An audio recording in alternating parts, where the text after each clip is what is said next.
Now should we start? Yeah. Okay. I'll watch the time. I appreciate the informality and not having a fancy Very having to wear my coat. important. What's nice is here we are in the city that I used to study when I was in undergraduate school. You know, ancient Rome, ancient Greece. Then I got sucked in by cybernetics and I changed everything. But when you get in front of a classroom, it still looks like a classroom. And it has the technology, and it's certainly a lot better than it used to be. The other point I would make, 2 points. One is that this is an example of what many people in the world typically think cybernetics is all about, which is human-machine interfaces working together, especially modern technology, not tractors and things like that, but modern technology. And I would argue that it's a lot more than that. And the second is whenever you have any new technology, the next generation is faster at learning how to use it than the current generation. So when we wanted to learn how to use computers back in Silicon Valley 40 years ago, it was our kids who were teaching Joni and me. I knew it would work. So the thing is that's the leading edge. It's often the bleeding edge. So does this work now? Now I have to figure out which road this will go, right? Okay. Okay. So I'm going to try to keep this short because this is my favorite topic and I can talk about this forever because you know what professors are like. We always have something to say. It's nice to have a mix of students and practitioners, and I gather that the interest is all over the map. So I'm going to try to cover some basics based upon some discussion that I had with Renaud several weeks ago, probably 2 months ago now, about key elements of cybernetics and systems as I see it and why it's relevant for the 21st century. And she actually, after our discussion, asked me to title, you know, part smart and whole stupid. So and she sent me 6 questions. It says if you could sort of help guide this. So I've used this sort of shape. I'm going to have sort of three parts to my talk. One, talking about what is cybernetics. Second, why is it relevant for the 21st century and for people in lots of different fields? No matter what you're doing, why is it relevant? And then third, what are some of the key issues facing humanity and the planet, and why is cybernetics and systems really helpful for addressing life in the Anthropocene? And we're beginning to run into all of that now in terms of weather. And so the questions were, are we there? We're there, okay. The foundational, first, what do I mean by part smart and whole stupid? It's one of the things I found over the years, and not just a summary, and then we'll talk about it. That people are generally myopic. They know lots of details about some specific things and rarely understand the broader context. And as Robert Heinlein said, some of you may know, was a science fiction writer who was famous when I was in college and reading them all the time, that and Lord of the Rings. It said specialization is for insects. Human beings should need to be able to do all these different things. Human beings are really, really impactful phenomena because we're generalists, because we can do so many different things. But as you get more and more knowledge and more capabilities, it becomes harder and harder to pull it all together. So people tend to be very myopic at even the top levels, no matter what you're doing in your career. So we're really part smart. We know the details. We're not real smart about the big picture. Second, what did cybernetics and systemics mean when I started? And a quick overview. I'm not going to tell you much about my background. You asked me to tell a little bit. I was in grad school in Washington, D.C., studying Russian history, getting my doctorate in Russian history. I started out in ancient Greece and ancient Rome. And I was also working at a think tank in Washington that's doing high-level work for the Pentagon. So when I got my break there, and before that I was sticking flowers in the guns at the Pentagon when I met a girl. And voila, 55 years later, you know, here we are. So it's my interest in cybernetics is framed from both dealing with advanced technologies, weapon systems, national security issues, and very much based in the counterculture. In the 60s in the Bay Area, where the Silicon Valley is. And so it's a mix. But when I first got introduced to it, it was a very rich, large field that was looking at this interface between human beings and these new modern technologies, information-based. Am I speaking loud enough? Can you hear me okay? Am I speaking too fast? Okay. But at the same time, also really relevant for broader social issues in the sort of human dimension. What has changed, and so I spent 50 years as a cybernetician. I finished my doctorate in Russian studies, but I really moved into cybernetics and systems. Joni and I had got tired of DC. I've been wanting to go to the Summer of Love in 1967, but I met a girl, so we waited. And so we moved out to California in a school bus, and I ended up, there was a program there, the cybernetic systems program, which is the first grading program in the field of the world. It's been founded by people at San Jose State University, which I thought was down near LA, Dionne Warwick and all that stuff. But it turns out it was right in San Jose where we were moving, and they offered me a job over the phone because I was doing work on cybernetics and systems and approaches to history, and the outside readers on my dissertation committee were Kenneth Woulding and Heinz von Forster, who were the leaders in the fields of cybernetics and systems at the time. So we stayed, raised our family there, and Silicon Valley took off. We got there in '77, and that's just, I mean, it didn't start before that, but it really started coming in some of the late '70s. And so I spent my whole career as a professor and a practitioner. Practitioner work, I spent 50% of my time teaching graduate courses and undergraduate courses, some undergraduate. And then as a practitioner and mostly strategic change with companies, working with CEOs and boards, working also in national security. Then I got involved with the Kellogg Foundation on issues of leadership and then global affairs. So that was what my whole background is. And I'm not going to go into it here, but why it's relevant is that I found cybernetics and systems at the core of everything I did. And it really helped students, and it really helped my clients, including all the way up to the head of the Secretary of Defense's office, Andy Marshall and others. So that's what my perspective is. It's 50 years knowing some of the people that actually, founded the field, and then seeing how it's evolved. Why do I think it's relevant today? Two main answers to that. First of all, the cybernetics is about purposeful behavior, which is really most relevant for human beings. I'm going to talk about that for a little bit, but it's because it helps us do what we do. And systems is everything else. It includes not just purposeful systems, but non-purposeful systems and complexities. So everybody's trying to figure out what they want to do and how to do it better. Doesn't matter what it is, doesn't matter what the field is, doesn't matter where you are in your career or where you're living or what you're doing. It's particularly relevant these days because we have an increasingly complex world, which is largely the result of our own making, but it hasn't been designed as a whole. It's been the emergent effects of a whole lot of individual actions by different individuals, by companies, by countries, by organizations. And we are beginning to realize that sometimes all this success can lead to major, major problems. So that's what we're trying to address. Brunel asked me what I meant by Homo Cyberneticus, and one of my major research projects right now, probably my major research project, is I was combining my background in history with my background in cybernetics and my background in strategic change, and trying to figure out how do we start creating the conditions that are now often referred to as the Anthropocene. So how many of you have heard the term Anthropocene?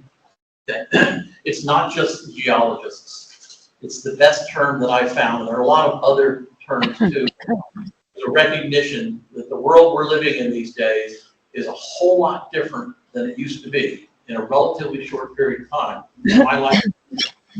And that we are beginning to compromise the habitability of the planet for human beings. The planet will be fine. It just may not be a planet that's going to be conducive for supporting human beings, as many human beings as us. And so therefore, I think it's particularly relevant to recognize how did that occur. And one of the things in the research that I conducted was that you see this step function change in human affairs, and it's basically just like a hockey stick. You've seen hockey stick graphs, and everything's flat, flat, flat, and then all of a sudden, in the last couple hundred years, everything with respect to human existence has gone through the roof in terms of more people, more prosperity, more issues, more capabilities. So I think it's useful to recognize that the human species is not really Homo sapiens. It's Homo Cyberneticus. Doesn't matter whether the brain helps a lot. How we work and think more intelligently and more capably is really important. But the single most defining characteristic about human beings is our ability to engage in actions and do something. And so you can be really, really bright, but if you don't have the cybernetic capabilities to actually act, then you can't take care of yourself. A good example is Stephen Hawking. Everybody knew about Stephen Hawking? Really bright guy, brighter than I'll ever be. But he couldn't live, much less continue to produce anything, if it wasn't for an awful lot of technological and human support, because he didn't have the ability to actually get something done. And the essence of cybernetics is purposeful behavior that leads to effective action. So I'll go to that. So I think it's useful to recognize there's been a step function change as a result of the human capabilities starting roughly about 500 years ago and becoming evident 200 years ago. And we ought to understand those capabilities if we're going to try to figure out what to do about the Anthropocene. The role of cybernetics and systems and philosophy, much of the early work, in fact, my dissertation was on a philosophical approach to the general systems paradigm for historical analysis, because that's what my committee would let me get away with at the time. But the thing is that most of the people working in most fields, but especially in my field of cybernetics and systems, are focused on more of the technical knowledge and capabilities rather than the broader implications and the philosophy of how to use it and the nature of a paradigm that transcends lots of different fields. So I think it's relevant to philosophy. I haven't read a lot of systems philosophy in quite a while, but it's been formative in all my work for the last 50 years. And then the question you asked, which is, I don't have an answer, but I do have some thoughts to think about. How can we get Homo Cyberneticus to think smarter and act better? You didn't use quite that language, but that was the way I wanted to phrase it. So is that enough of an overview? So, looking at the time, quick overview is to remember in terms of the cybernetics and systemics, and they're all coming together. The general context, there are all the major technological developments. It all came together as a field, named as a field, recognized as a field, recognized some of the key insights in the 1940s, generated by the World War II war effort, particularly in the Northwest. And it was initially, both cybernetics and systems were generated because of technological challenges and issues. Oh, did I move things? Did I change things? I did. Here, let me change. That's where I wanted to be. That's where I am. Sorry. Ask them if they see There are people having issues. just because you have to admit to someone. They're also having issues seeing the slides. I don't know why exactly. If you go back to the Stop slide, sharing and then share it. if you use it. Entire screen. No, on window. You go out to window. Why not? Because they are saying they are having issues. They don't see the slides.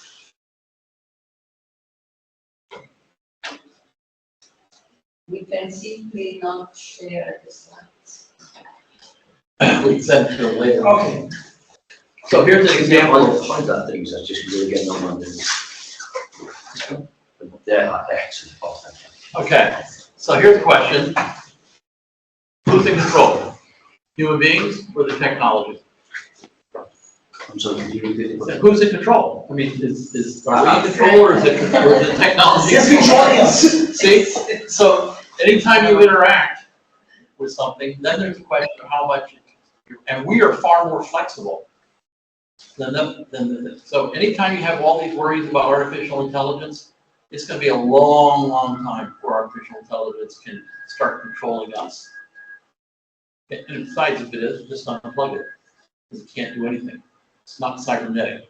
We'll get into that. But anyway, the key point was just the background is there's been huge historical developments from the previous 150 to 200 years that led to lots more connections, lots more diffusion, lots more diversity, lots more interaction, lots of growth, lots of prosperity. And so they had this growing trend because of all these increasing connections of increasing separation, growing impact of the need for greater cross-fertilization. Because you had different people acting part smart, whole stupid, myopic, not interacting with other people. And there was a growing interest, at least among scholars and scientists, in the big picture, which was looking at how you connect the different. You want some water, Johnny? No, okay, okay. So this all came together, triggered by the war effort, and there was major changes occurring because you had all kinds of needs, unprecedented scope and scale. The U.S. and it wasn't just the United States, but the U.S. was providing the bulk of the money, the bulk of the infrastructure. But there was an awful lot of innovation that led to cybernetics coming out of Writ, for example, in terms of Ross Ashby and a number of others. But the key was that there was a huge increase in need. They started throwing, the U.S. government and the allies started throwing a lot of money at technological development because technology was key to being able to win the war. This led to much more interdisciplinary research, not only just across different disciplines, but between academics and practitioners. So people that normally never got together were thrown together, and U.S. government just threw a lot of money at it. Said, here, start figuring out how we can improve things. And so this led to significant developments in a very short period of time. But they were primarily technological developments. There are a whole lot of other ones, but what led to the field was this. Then you had the emergence of computers for enhancing our capabilities, and they see them already. Work at Turing had done, and then Shannon on the information theory. But the bomb led to this whole notion like, wait a minute, we're all actually all part of the same species, and we could blow up the whole planet. We've got to figure out not just what's happening in the United States, but the big picture. And there was an interest in new approaches to being able to figure out how to build a better world. Once you saw, Armageddon and not only World War II, but then the bomb. So that was the context, and there was this heavy emphasis and interest on cross-disciplinary. And when you start pulling people together from lots of different backgrounds, and it can be different disciplinary backgrounds, different cultures, different genders, all kinds of differences, you get different kinds of emergent activities that come out of that you don't get if you just have a homogeneous situation. And so that's what happened. The emphasis in the early years on cybernetics, in particular with the work of the Macy conferences in New York, but a general focus on purposeful systems, and in particular how you could use insights about human physiology to develop ways of shooting down, using anti-aircraft guns when you're firing at something, but you don't know where it's going to be. And it began to recognize the significant importance of information in terms of organizing matter and energy to get something done. That was huge. So but it was a technological focus initially. But the importance of information, the circular causality, the recognition that because of that, out of cybernetics was the importance of feedback, and the feedback, particularly negative feedback to dampen changes you didn't like, but also positive feedback to keep doing the things you want to do. So the question is, how do you control things? So if you want to control technologies or build technologies that can control technology, or human beings or human social systems, help to understand them in terms of these feedback loops and these control processes in order for those kind of systems to achieve their goals their purposes. That was a huge breakthrough, conceptually, scientifically. And at the same time, there's this recognition that when you start looking at all the different fields, especially in the natural sciences, I'm thinking physics to some extent, in particular biology, and then environmental and social sciences, there was a recognition that they were all interconnected and how to understand the interconnections. And there's a recognition that there were common patterns, that you saw the same kind of behavior in completely different phenomena. And that, some of that was purposeful, some of it wasn't, but so it was looking for these common patterns. So that was sort of the context. The initial success was in the machines. The building of ENIAC, and before that, I just finished visiting Bletchley Park and seeing the Brits had actually done, they invented the computer before the Yanks did, although the Yanks don't want to admit it quite yet. But the point is that there was this recognition that this could make a huge difference, but is initially grounded in technology, and it initially focused on technology. And so what happened in the early days, excuse me, was the field kept morphing with all these new interconnections, new people working on different topics. And so what you see now, and what I've seen evolve over the last 50 years, is when you ask somebody what cybernetics is, you get lots of different answers. And it can be really, really confusing to people. So when I was first doing this, and somebody asked, what's cybernetics? And I was at a party, and I had a little bit too much wine. I said, it's about freezing dead people. And half the people said, really? And the other half of the people said, no, it's not. It's about computers. The thing is that cybernetics now is such a broad field, and I'm going to talk about why, but it's because it's transdisciplinary. So it cuts across lots of different areas. So within the field or the domain of cybernetics and systems in general, but we'll focus primarily on the cybernetics part because that's where the connection is. It ranges from, it's all about human and machine interactions. Okay, it's about these new machines, any of the new technology, called then new technology, still now the new technology, information-based technologies. You don't talk about factories and automation and other things if it's just, unless it's being self-organized and regulated by the control system where you have an automated factory. But it's that interest in that. And so you find a lot of people in this, we have a new school of cybernetics at AMU, and I got lured out of retirement. I was not planning on doing anything. I had 45 years in Silicon Valley. I had granddaughters, and we had granddaughters in Sydney. And somebody said, there's this new school of cybernetics. Would you like to know about it? And I said, yes, sure. I want to find out. I'm still active in the field. And the next thing you know, there may be an offer I couldn't refuse. And it's, so I'm working intensively, but primarily from the United States. It's digital. I won't get into all of it, but they got people there working on human computer interfaces, working on artificial intelligence, or looking at how you use these new technologies and interfaces with art, but also in terms of helping communities redesign their ecosystems. So it's a mix. But so when you ask people, because the field is so broad, it can affect anything involving human activity, and especially involving these new information-based technologies. There are people who have no clue about what the field as a whole is all about. And I'll give you an example in a minute. Well, I'll just tell you now. So I was talking to one of the nation's top experts in cybersecurity, who had been working for the Defense Department for years. This is a guy in St. James and was at UNCW. And he was in cybersecurity. And he said, what are you doing? I said, well, I'm in cybernetics. He said, I've never heard of cybernetics. What's cybernetics?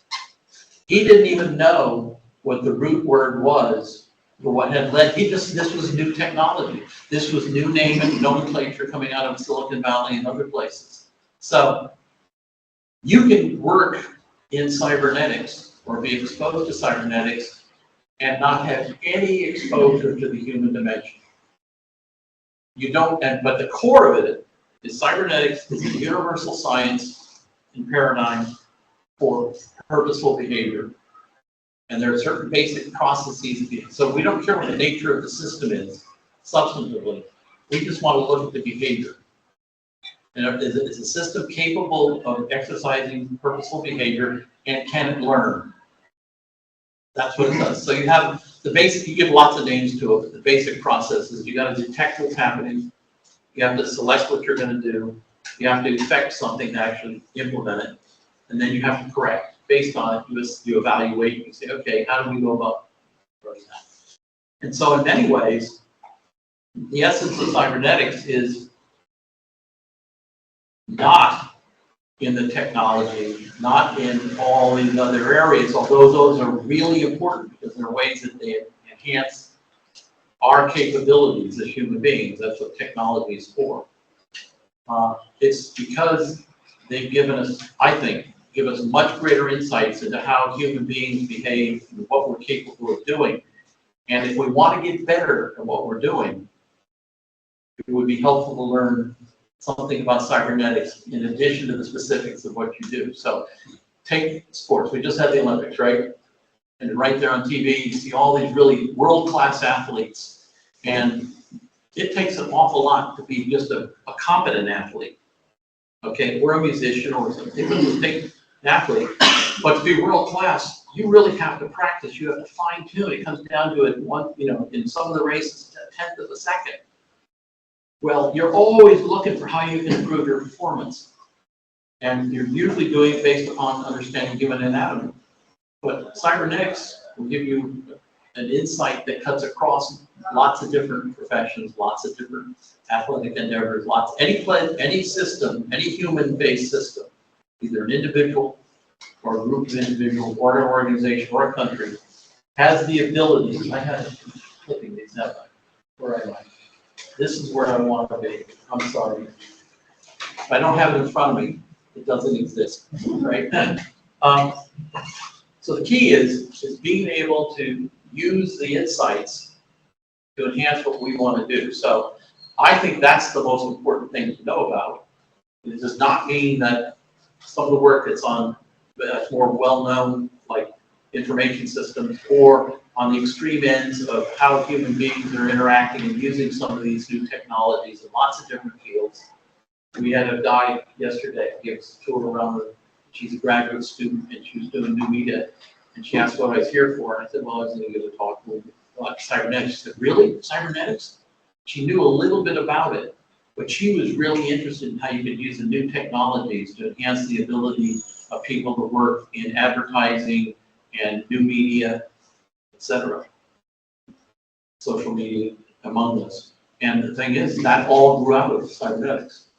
Some people, that's all it is. So what I would ask for is that with respect to the fields is that I start with cybernetics because we are human beings, and the common element is we're not only human beings, but we all have something we want to do. And I found that with the students when I was teaching them, and I found that with consulting, whether it be the corporations in Silicon Valley, or whether it be the national security issues and people in the Pentagon in Washington, D.C., and elsewhere. People are looking for some way to enhance and improve what they can do of their interests. And so cybernetics is first and foremost about human behavior, improving human behavior, our ability to act and get things done.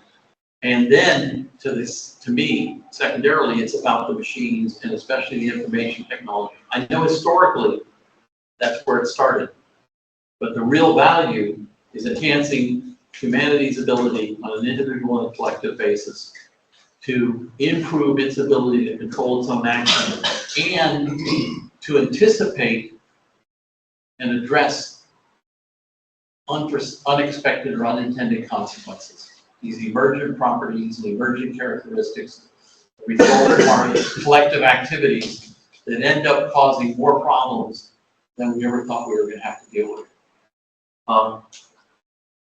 Systemics, so that's why it's important for everybody to know about them. There's value in understanding cybernetics in any field, no matter what you want to go into. Very few people, I think, are going to make a career out of being a cybernetician, like I was fortunate to do. I mean, people are generally based in other fields, but there's relevance across all these different fields. But then you need more than that. You need to understand that this is a really complicated world that includes other human beings, but it also includes lots of other factors besides human beings. So we're dealing with other kinds of living systems. We're dealing with the natural planet and interactions and the processes there. We don't have to really worry about too much about what's going on outside the planet, at least right now, but we have to pay attention to it.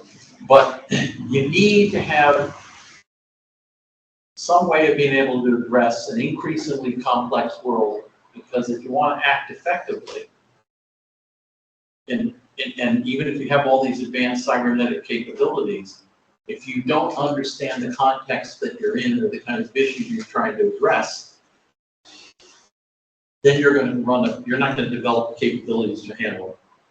And so you run into a situation where you have to combine technological knowledge and ecological knowledge and social knowledge and cultural knowledge and gender knowledge and et cetera. How does anybody figure out how to know all of that? And it helps to have a field that shows patterns of connections and language for connecting people from lots of different fields to come together on common concerns. So it's sort of like you have everybody in the world speaking a different language, depending on their local culture. And you start having significant improvements when you start having at least some common understandings and frameworks. And it happened to be an historical accident, but now the primary way of communicating linguistically is in English, at least for much of the world. I mean, there's more people speaking Chinese than everybody else, but it's primarily English. That was a historical accident. If the World War II had gone the other way, we'd be either speaking German or Italian or some combination of that. But it turned out, but you wanted to have, there's an advantage to having a common language that allows people to communicate, specialize in what they want to do, but then to be able to communicate across different boundaries. And systems provides a really rigorous scientific way of being able to do that. That includes more than just purposeful systems. So, I think that's the second part of the. Are you on the- Oh, yeah, thank you. Great.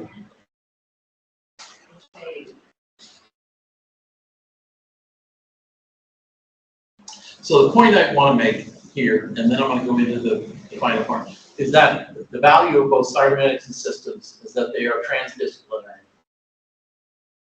There are commonalities that are not just minor little connections, but a rigorous science. If you look at the behavior of human beings and the behavior of ants, and you look at the behavior of organizations and countries, there are common scientific, behavior that you can explain in very rigorous terms.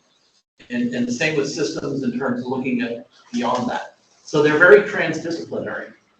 There are other fields that are also transdisciplinary. Some are interdisciplinary where they cut across a couple of disciplines. Others that are transdisciplinary that may or may not, information systems, for example, which I would argue is a subset of cybernetics, but it's come into its own, and you see it.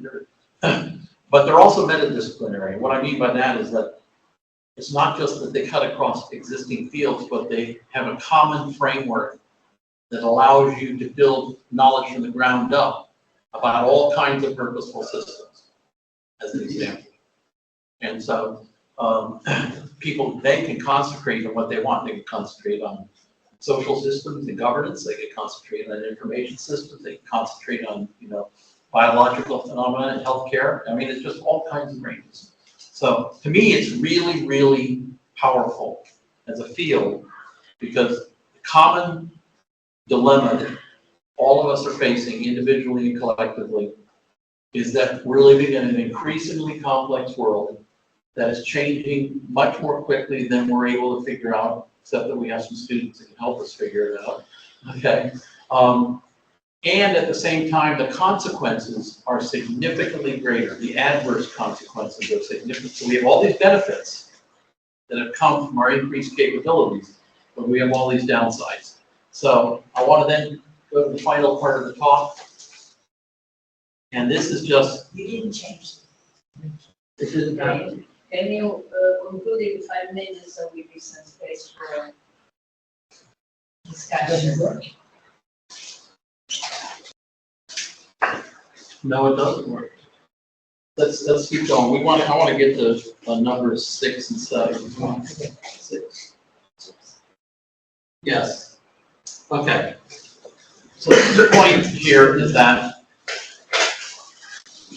even if everything was going along really well now, there's significant value that I and I would argue other people could find in using cybernetics systems as a way to have a framework for doing all the specific kinds of activities or knowledge, interests that we have.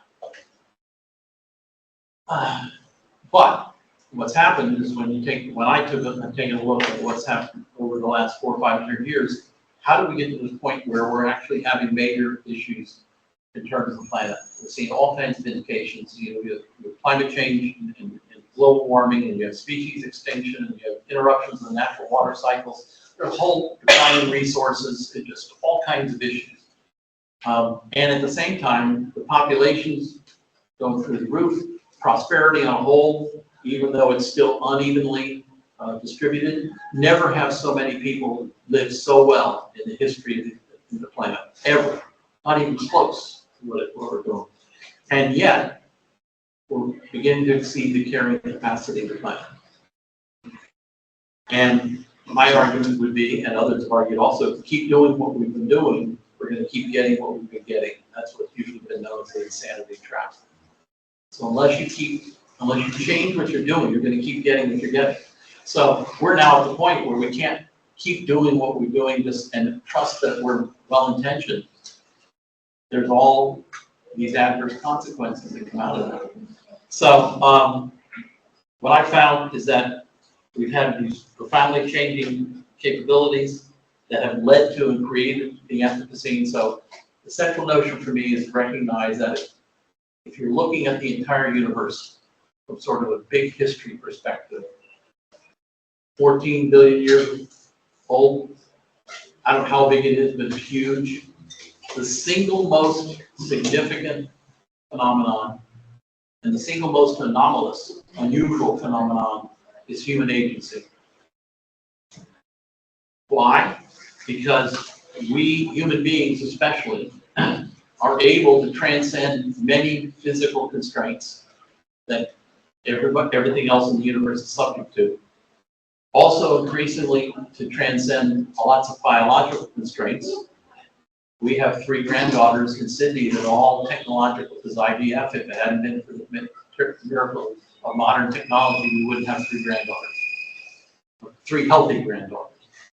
So you pick whatever it is.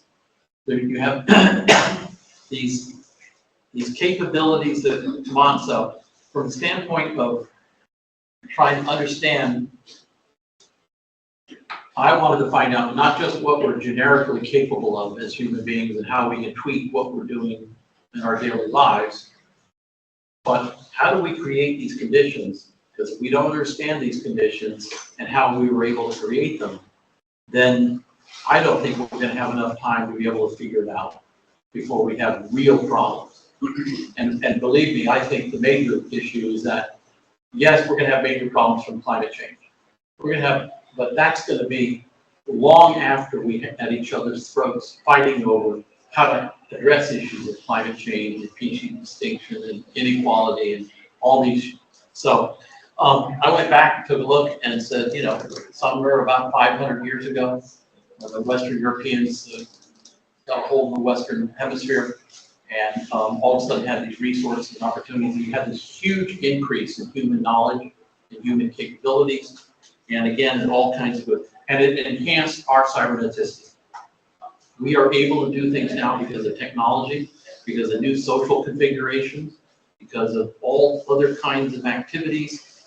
This has led to an increase in terms of our ability to engage in human agency. So cyberneticity and cybernetics is the scientific explanation of human agency. It's what explains what we take for granted. We don't think about agency as a big deal, just like fish don't think about water being a big deal, because it's our inherent nature.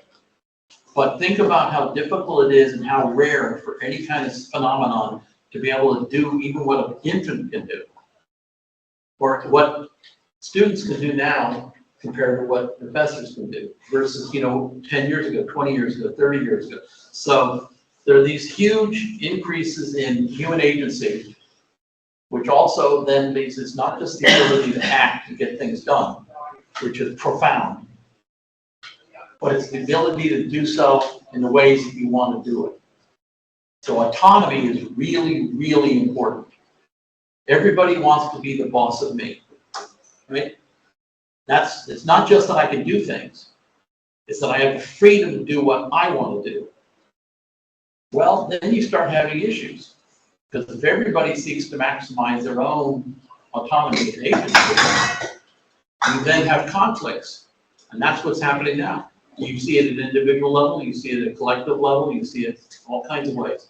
And so what then gets wrapped up in it are issues of human identity. And so our ability to act profound, to act with freedom, more increasingly profound, and then we develop these strong senses of who we are and what we want to do and how we're going to act. And that interface, that affects everything we do as a species, trying to figure out how we're going to address these broader issues. So you've got to take a philosophical approach as well as a scientific approach to begin to address it. So in that context, let me see if, what button do I do for this? Okay. Let's do 8. Give me 8. Give me the next one. Which button? Okay, so we conclude. Okay. Yeah. I just wanted to underscore, we can talk about this later down the road, but several things. How do we create the Anthropocene? And there's a whole bunch of transformational changes that occurred over the last 400 or 500 years, and had modernization, scientific revolutions, industrial revolutions, energy revolution, information globalization. But it didn't just happen overnight. And it's important to understand not just the generic capabilities of human beings, but specifically how do they historically play out. Because underlying all these advancements has been this tension between freedom and autonomy and agency and the ability for people to do what they want. And so even though we've had significant progress, the fact that not everybody has the same level of freedom becomes really a huge issue. So we've reached a variety of different tipping points. Let's go to the next one here. Looking at the time. So I think it's important to understand how we created the Anthropocene, and then second, how to understand these unprecedented dilemmas and dangers. And in particular, what I want to underscore are 2 major paradoxes. And the first one is that you have this paradox of, we have increasing, what I would call the purposeful paradox, and the other one is the progress paradox. Purpose paradox is this tension between increasing freedoms, increasing agency, increasing efforts of other people to try to reduce or control your freedom, your agency. So the competing autonomies. And what happens is, from a scientific standpoint, and if you understand the law of requisite variety, which is really, really important, is that there are 2 basic kinds of strategies. If you want to achieve your goals, and you're in competition with somebody else who's trying to achieve their goals,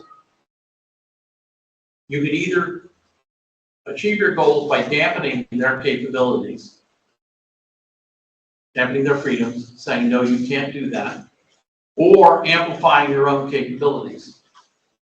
And people have historically found it easier to limit other people's freedoms rather than to have self-limitations on their own. So there's this paradox. We have this capability, increasingly cybernetically have this paradox. We have this increasing capability for acting in very effective, purposeful ways. But that's bringing us into increasing competition with other people and other organizations, other humans that are increasingly capable also. And so there's this paradox. Second tension is the prosperity paradox, which is that we've significantly increased, or the progress, what I call the progress paradox. We've increased the prosperity all over, but we're still wrestling with issues of adversity. So improved conditions, but still not ideal conditions. And so because freedom and autonomy are really significant to people, and I would say arguably so, that's worth fighting over, because that gets at the essence, because you have, it's all about control. And if you look at what's happening, look at where, if you want to see why people or organizations or countries are trying to do something, it's about control. Okay, if you get into the issues, I don't know what the situation frankly is in Italy, but as you know, there's a big issue in the United States over Roe v. Wade and women's rights and everything. You come across all the rhetoric and everything, it's all about control. Some groups wanting to control other people, usually women, to say this, you know. So if you start looking at the world and looking at in terms of the control, not just in terms of the surface behavior, you start seeing things in different ways. So we have these two major paradoxes where we've had significant increases in prosperity for many more people, and yet there's still significant adversity.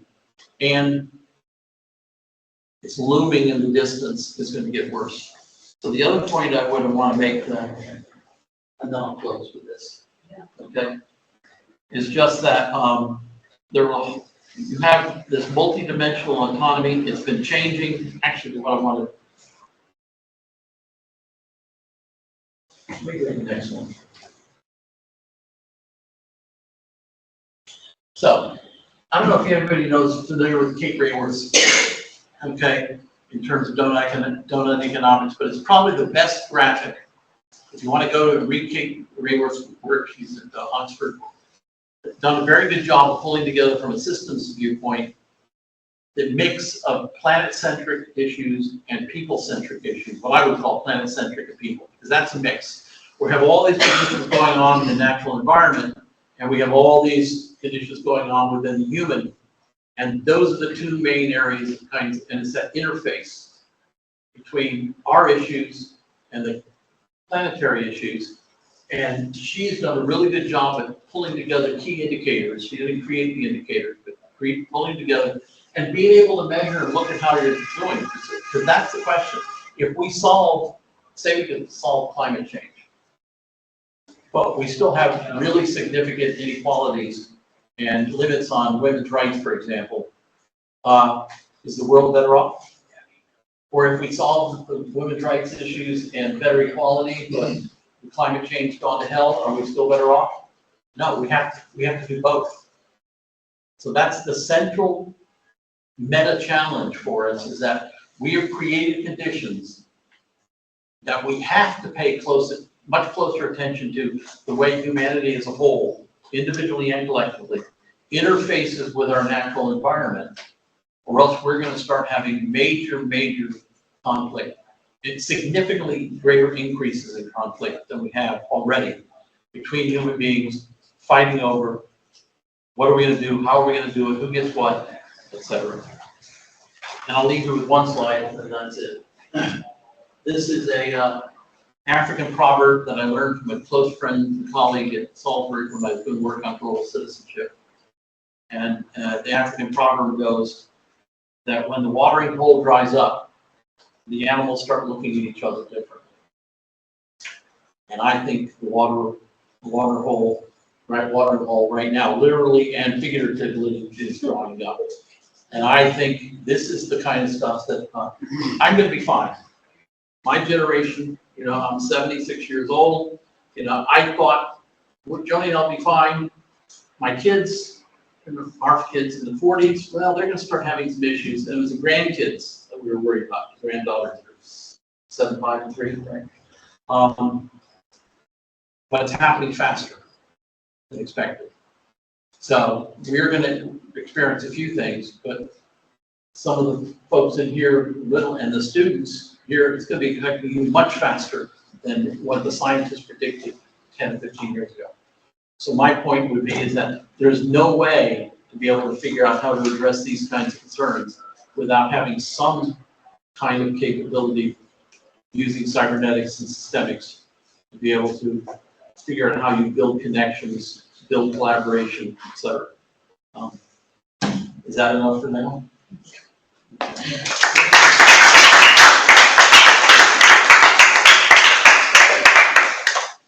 So we start sharing. And, okay, maybe we have some time for questions. Sophia, Manuela, someone online. Sophia, please. First, thank you so much for presenting, but I wanted to talk about something I think was on slide 5 regarding diverse systems and diverse connections. And I think I'm understanding your point of like the diverse systems, like diverse economic systems, like some countries are much better off than some other ones, and this is resulting in like how you said everyone not having equal rights is prohibiting us from actually addressing these like existential issues such as like the environment. Can you touch more like what you mean like diverse connections? The quick response to it is that there are lots of different kinds of systems, and they're interacting in lots of different ways. And the greater the diversity of the systems, and the greater the diversity of the interactions or the connections, lead to the greater or the increasing counterintuitive effects. And so it's not, if you have a lot of different people, say we're coming in here and we speak, you probably do, speak 10 or 15 different languages, right? Trying to communicate, but speak language, but we only had to worry about interacting in the classroom. That's very different than if we had to interact in lots of other ways, and we had to interact how economically and politically and socially, and then it starts changing conditions. So the complexity is not only the diversity of the systems themselves, but it's the nature of those interactions. So we couldn't have had this kind of, I couldn't be here giving this talk if we hadn't, frankly, we probably, well, we could have possibly done it if we know about each other, but one of the benefits of COVID, now the counterintuitive, effect is that there were a whole lot of negative aspects, right? But one of the two of the positives is, first of all, it led to a significant exponential increase in technological capabilities. So bandwidth, I can work in Canberra and I can connect here and have pretty good connections, right?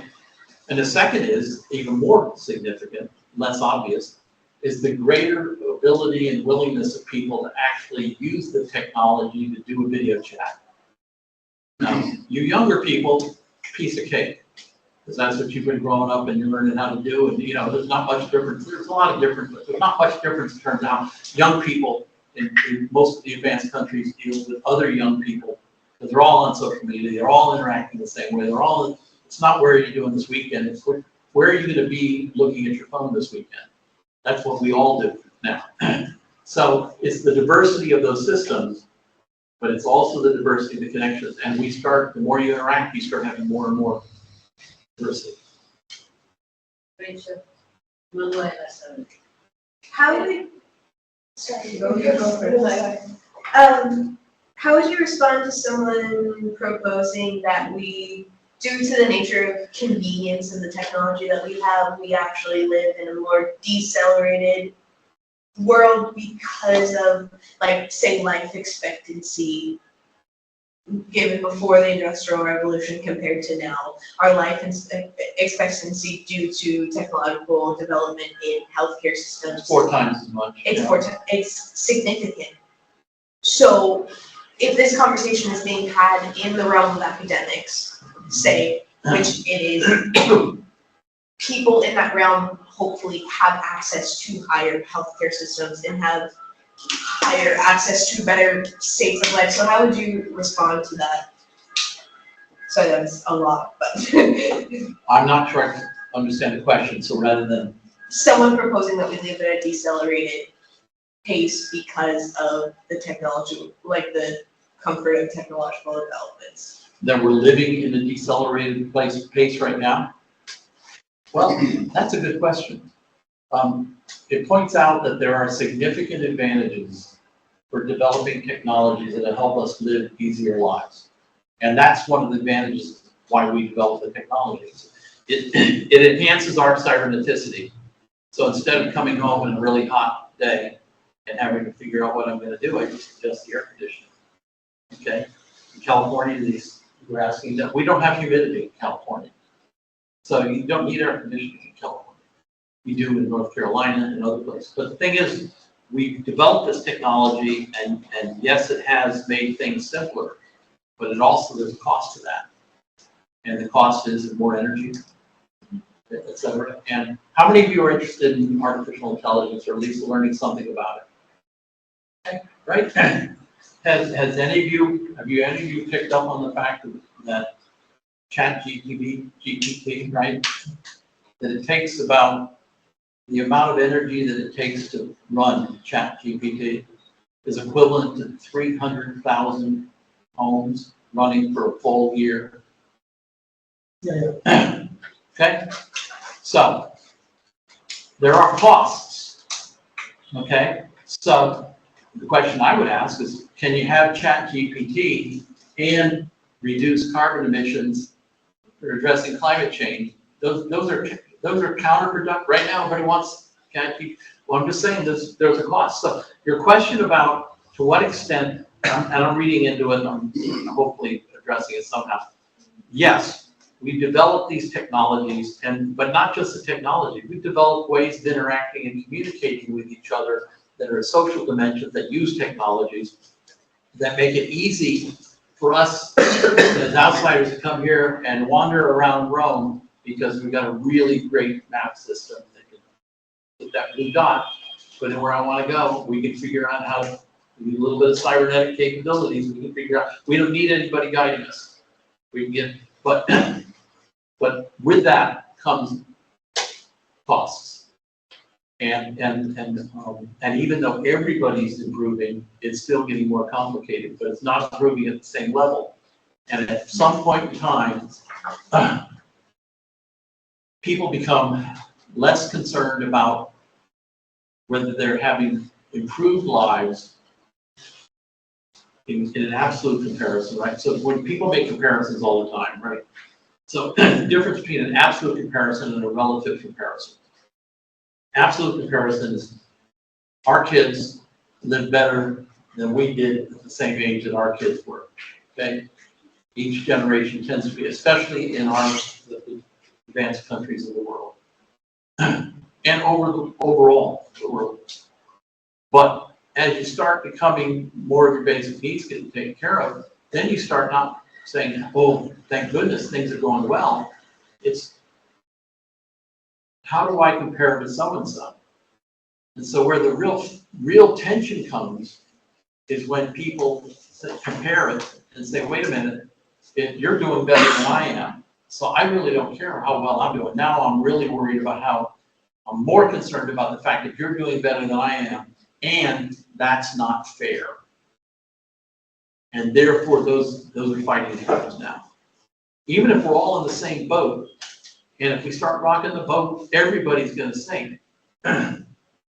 So that's why I think it's really important to look at it. And I'll close with this comment. I think it's important to look at the technologies and how they specifically help or hinder. What are the upsides and what are the downsides in every one of those technologies, or new social practices or new behaviors, etc.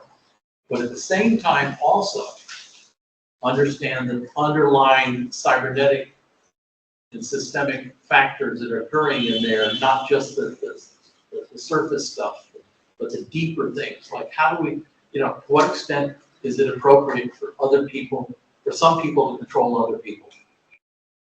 Even if it's for their own good, quote unquote. To what extent is that? And those kinds of questions, as people have greater agency, greater autonomy, greater identity, they become more and more critical. I'm the boss of me. Don't tell me what to do. I'm not getting my fair share. Even if conditions are better, quote unquote, better. Yeah, I wanted to ask something, like you talked the whole time about this idea of like things being very connected and the interdisciplinary, and even if one thing is good, then something else is gonna be good. And this like permeable quality and all of the idea of cybernetics and how it's applied. But at the very end, you made an example that I don't know if it was just like an example or maybe something that you really think about, the fact that maybe we can fix climate change, but that will not fix social injustices or inequality. Do you not think that even how everything else that we were talking about is connected, also these adversities are connected? Because with the control of environment and of natural resources comes the control and the inequality also of people. So I don't think that we are ever, or I don't know, maybe gonna reach a point where we fix one thing and things kind of start falling in a domino effect of getting better because everything is connected. I don't know if that's maybe something that you would do. That's a really good question. Did you get her to plan that question? That's a great way to close a talk or come to close, because cybernetician and system scientists would see everything's interconnected. Some are more closely or tightly connected than others. And not everybody would assume or make the same, assign the same level of importance to each of those. But there's this notion that has come out in particular by a fellow named Russ Akoff, who did an awful lot of work on applying systems ideas to management. But he made the observation that we live in a world where we've been taught, we can solve problems. There's a problem, it's relatively well defined, and if we just figure out, get the knowledge and get the tools and get the agreement, we'll be able to solve that problem. And once we solve that problem, we don't have to worry about it anymore. When in fact, when you start looking, and that makes sense if you look at everything part smart and whole stupid. If you say, well, it's because you're discounting a whole lot of connections. What often happens, the more the complex challenges are, the more interconnected they are. The more they're messes. And you're not going to solve the problem. It's a mess that can't be well defined. It's constantly changing, and even when you improve it, then something else gets. So it's really about shifting from an attitude of and a mode of operation from problem solving to mess management. Okay, so you think this is a trivial right?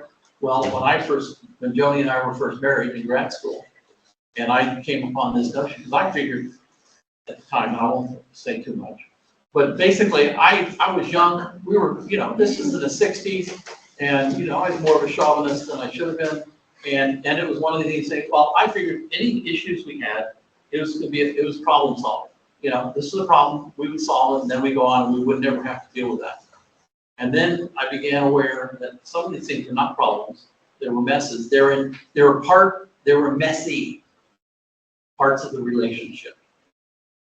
So you figure out how to manage those messy relationships, or parts of the relationship, or else you're not going to celebrate 55 years together, right? So just the notion of going in, for people thinking, okay, give me the answer.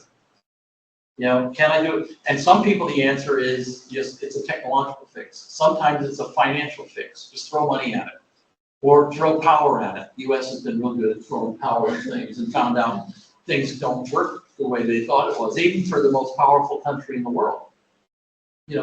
So that question is a really good question, because as a cybernetician, a systems person, you would not, don't get sucked into thinking that if there are problems, there's relatively simple things. The stuff that's important is interconnected, and because it's interconnected, and I would argue this, tying it into the question before about diversity, in terms of different, take a single culture, a single group of people, and they were wrestling with the same issues. You're still not going to get harmony and agreement about what to do. But then when you throw in a whole bunch of other different people from other cultures, from other backgrounds, with other rules, other expectations, then it becomes really, really complicated. And you say, well, that's not fair, but you know, the planet, from the planet's standpoint, that's what it looks like. It doesn't care whether there's 127 or 180 different countries speaking however many languages, or how many this. All it cares is that, and it doesn't care at all, because the planet's not cybernetic, despite what Jim Lovelock and Gaia and all the rest of this. It has cybernetic elements, but it's not cybernetic. It's humanity as a whole, with all of our diversity, with all of our cyberneticity, with all of our really, really impressive achievements and improvements in almost every significant indicator that people want to track. Still haven't figured out how to make it work for everybody. And so then when you start saying it's not work for people, then that's a scream. And you know, that's what's happening in the United States, and you see it happening in other parts of Europe. I mean, you know, Trump's scary. But what's lost in all of that is that when there's 40% of the people in the United States who thinks he's really great, that's a great big scream of pain saying, this system is not working for me. So from a cybernetic standpoint, the first thing you ought to pay attention to, you can't ignore the people who are trying to impose authoritarian, is to say, wait a minute, 40% of the country is feeling like the American dream is not working for them, or if it was literally the Italian dream, or the EU dream. That's a danger signal. That says, okay, this is not working. We've got to figure out how to address that. And if you're going to act cybernetically, you pay attention to signals like that. And you say, okay, what do we start doing now? Because the whole secret to cybernetics is recognizing, you know, build a little, test a little. You don't have to have all the answers. Just start doing something, see what works, keep doing that. If it doesn't work, stop doing that. That's not as simple as I'm making it. But your question is really, really significant in terms of getting out of that mode. And again, because if we have unlimited resources on the planet, we wouldn't be running into an awful lot of the issues that we're running. If we had more room, more resources, we wouldn't have the issues that we're having now. And that are going to be really, really significant. And since it's not part of a grand design, nobody knows where to intervene in this complex global system to get you the leverage that will actually lead to significant improvement. A few more questions online. Is there any question online or?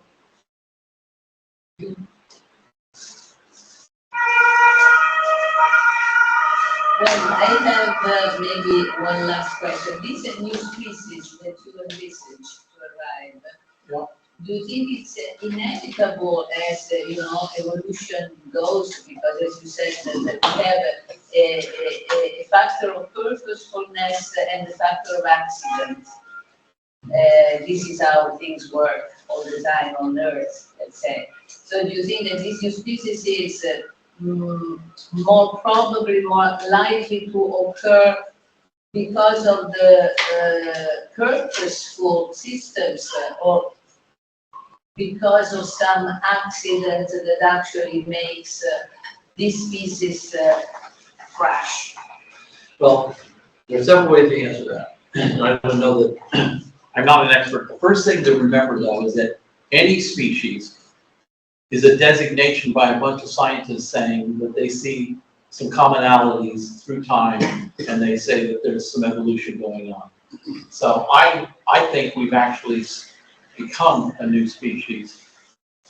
At least it's arguable to say that there's been a step function change in capabilities. And I'm talking collectively. I'm not individually, you could see little improvements in terms of what individual human beings can do. But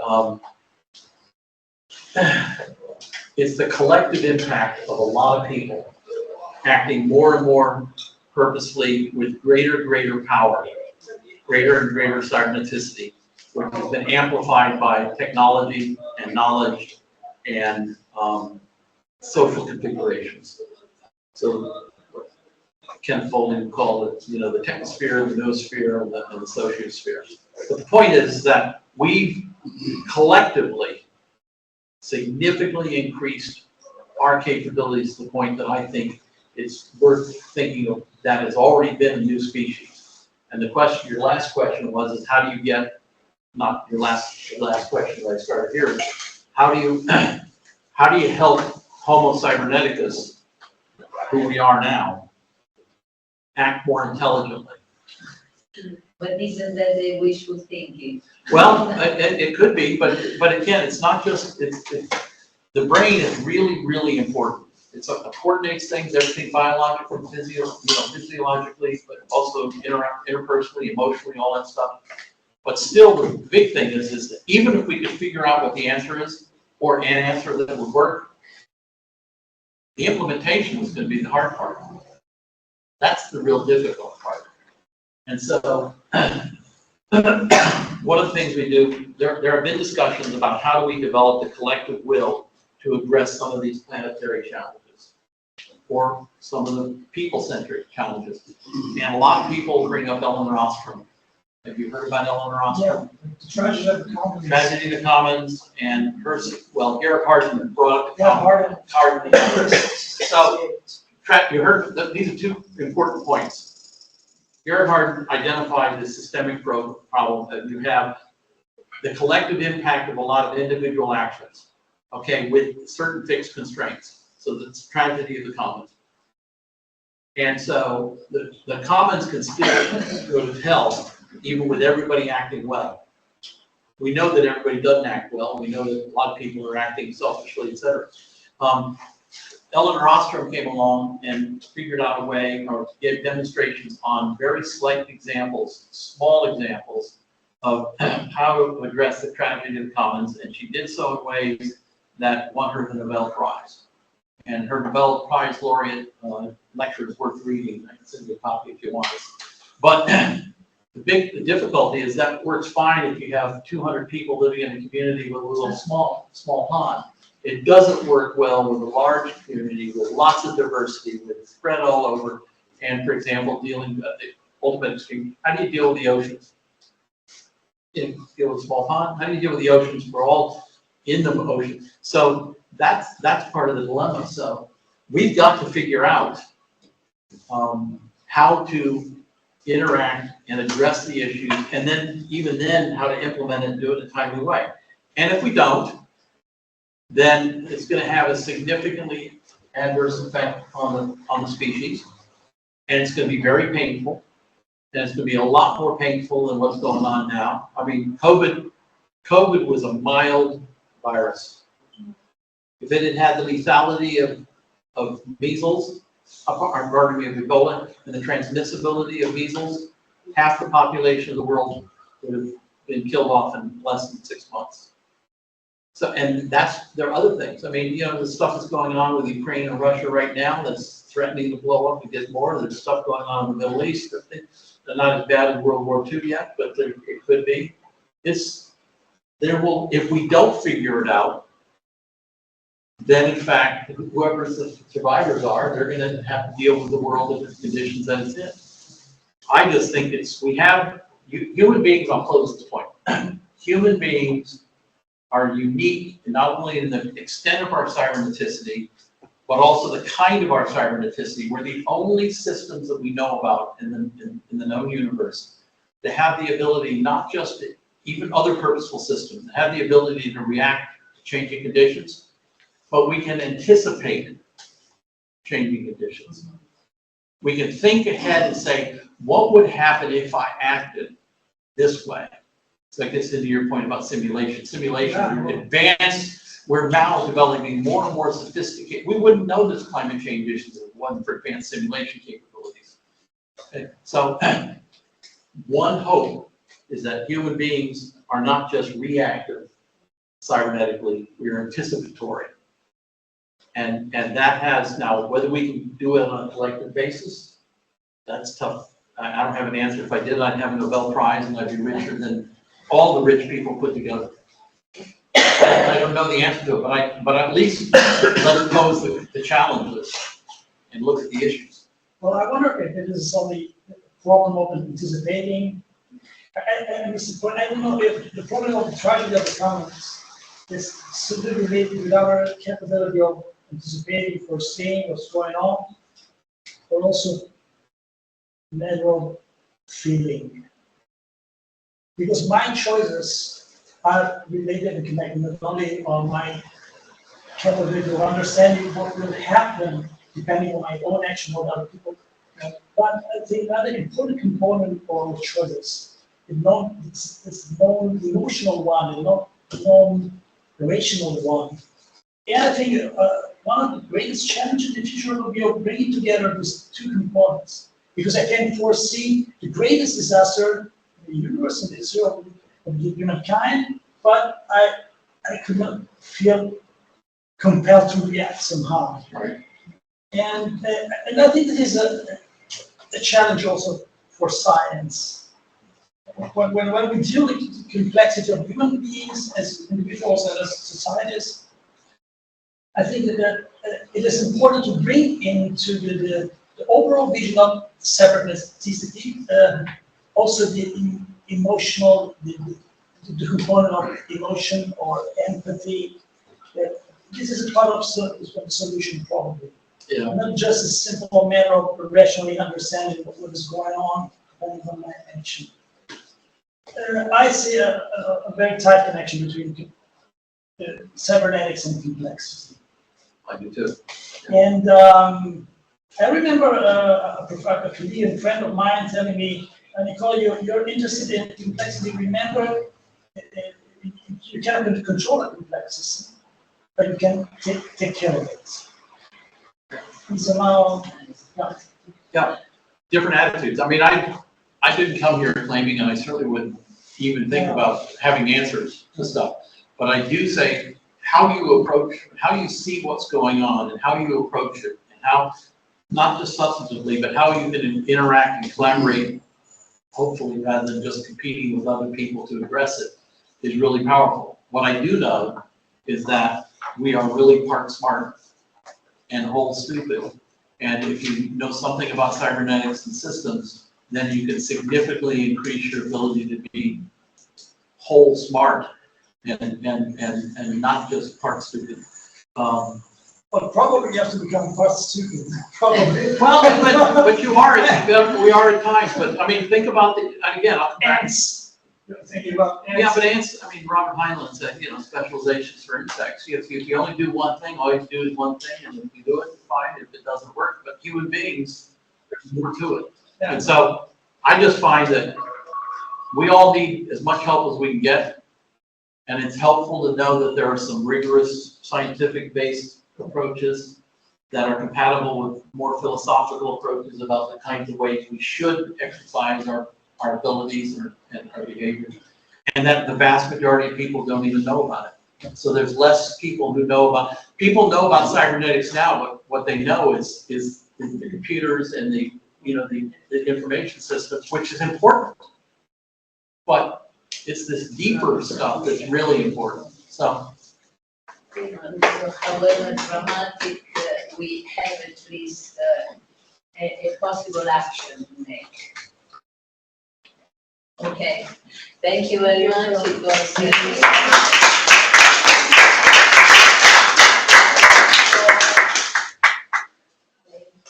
And if we want to continue the conversation, we can actually do it digitally yeah, down the road. I mean, when I get back home, so we can. that's one advantage of the modern world. Thank you so much. Thank you. Thank you.